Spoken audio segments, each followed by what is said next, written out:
पुढच्या बातमीकडे जाऊयात। महाराष्ट्र राज्य सहकारी बँक घोटाळ्याशी संबंधित आर्थिक गैरव्यवहार प्रकरणी आमदार रोहित पवार विशेष पीएमएलए कोर्टात सकाळी 11 वाजता हजर होणार आहेत। ईडीने दाखल केलेल्या आरोपपत्राची दखल घेत कोर्टाने समन्स बजावले।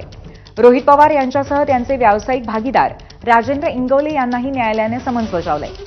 जून महिन्यामध्ये रोहित पवार, इंगवले आणि बारामती अॅग्रो विरोधात ईडीकडून आरोपपत्र दाखल करण्यात आलं होतं। याआधी 2 वेळा रोहित पवार यांची ईडीकडून चौकशीही करण्यात आली आहे।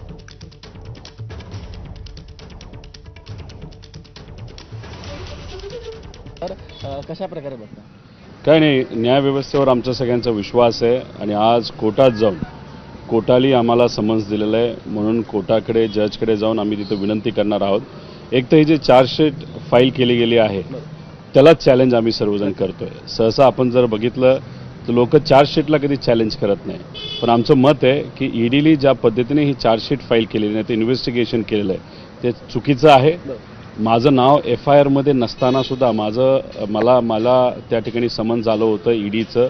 मी तिथं गेलो, तिथं चर्चा केली, सगळे डॉक्युमेंट्स दिले आणि ज्या पद्धतीने त्यांनी चार्जशीट फाईल केली त्या चार्जशीटमध्ये सुद्धा बऱ्याच चुका आहेत। खरं तर मूळ FIR आपण बघितले त्याच्यामध्ये माझं नाव नाही, त्यात अजितदादांचं नाव आहे, त्यात मुश्रीफांचं नाव आहे, त्यात माणिकराव कोकाटेंचं नाव आहे, अशी 75 लोकांची नाव आहेत। त्यांना कुठेही काही कारवाई होत नाही, पण माझं नाव त्याच्यात नसताना FIR मध्ये नसताना सुद्धा माझ्यावर तिथे इन्व्हेस्टिगेशन केलं गेलं। ज्यांची सगळ्यांची नावं घेतली त्यांच्या कंपन्यांची ईडीने खरं तर आरोपपत्रात नावं घेतलेली आहेत, मात्र प्रत्यक्षात त्यांचं नाव घ्यायचं ईडीने टाळलंय।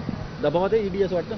नाही, दबावामध्ये नाही, पण कदाचित राजकीय दृष्टिकोनातून ईडी कधी कधी काम करतात, त्यात ईडीच्या अधिकाऱ्यांची चूक नसते, पण मग जे विरोधात आहेत नाही तर सरकारच्या विरोधात जे लोक बोलतात त्यांच्यावर कुठेतरी कारवाई केली जाते। ही कुठेतरी गोष्ट आपण सगळ्यांच्या कारवाई बघितल्यानंतर आपल्याला जाणवते।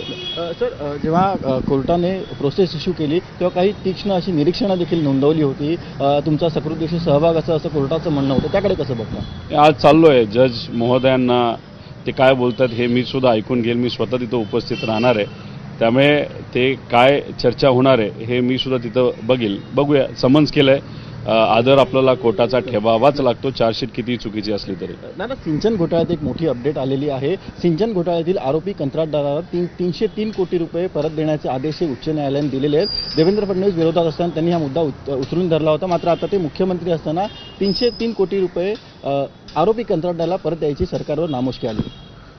आता मग त्यावेळेस केलेले जे काही ॲलिगेशन्स आहेत ते खोटे होते का ते फक्त विदाऊट पुरावा, म्हणजे ते आम्ही जेव्हा एखादा मुद्दा मांडतो तेव्हा आम्हाला पुरावे मागतात, आम्ही पुरावे दिले तरी कारवाई कुठंच करत नाही। आता इथे तर कोर्टाने आता तुम्हाला सांगितलं की 303 कोटी द्या, म्हणजे त्यावेळेस जे ॲलिगेशन झालं ज्यामुळे सरकारचं नाव खराब झालं हे कुठेतरी फक्त राजकीय हेतूतून केल्या होत्या असं आपल्याला म्हणावं लागेल। काही तथ्य देखील लपवल्याचं या संपूर्ण प्रकरणात समोर येते, तर जाणून बुजून हे केलं जातं असं वाटतं?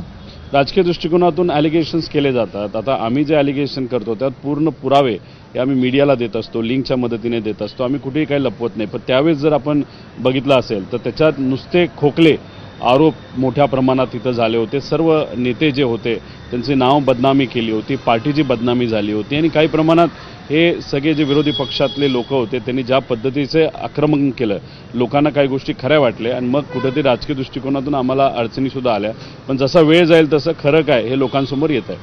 सर, काल बेस्टच्या पतसंस्थेचा निकाल लागला, ठाकरे बंधूंचा दारुण पराभव झाला आणि आता दुसऱ्याच दिवशी आपण बघतोय की राज ठाकरेंनी मुख्यमंत्र्यांची भेट घेतली। ती का घेतली, कशामुळे घेतली हे आपल्याला तरी सांगता येणार नाही, बघूया येत्या काळामध्ये काय होतंय। पण राजकारण असं आहे की आज एक इकडं तर उद्या तिकडं, त्यामुळे राज ठाकरे साहेब काही वेगळ्या गोष्टींसाठी गेले नसतील, कुठली ती वेगळी महत्त्वाची चर्चा असेल असं आपण म्हणूया। शेवटी तो 2 बंधूंचा विषय आहे, त्याच्यामध्ये आम्ही कुठेही येत नाही।